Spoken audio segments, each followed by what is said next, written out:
যেই পিতা তিনটা কন্যা সন্তানকে বড় করবে, ফাদ্দাবাহুন্না, তাদেরকে সুন্দর শিষ্টাচার শিখাবে, ওয়াজাওয়াজহুন্না, মেয়েকে সৎ ছেলের সাথে বিবাহ দিবে, ওয়াহসানা ইলাইহিন্না, মেয়েদের সাথে সদাচরণ করবে, ফালাহুল জান্নাহ, ওই পিতার উপরে আল্লাহ জান্নাতকে ওয়াজিব করে দিবেন।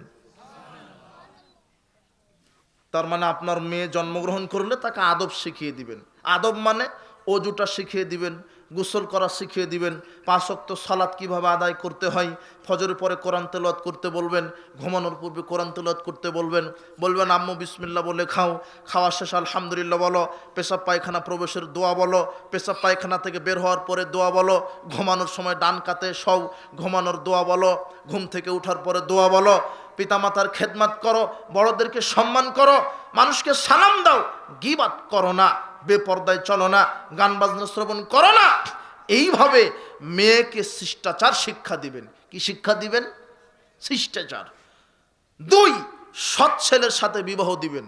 একজন পিতার দায়িত্ব আল্লাহর নবী বলে দিচ্ছেন, কোন পিতার যদি একটা হোক, 2টা হোক, 3টা হোক কন্যা সন্তান যদি জন্মগ্রহণ করে, তাহলে 1 নম্বর শিষ্টাচার শিক্ষা দিবে। কি শিক্ষা দিবে?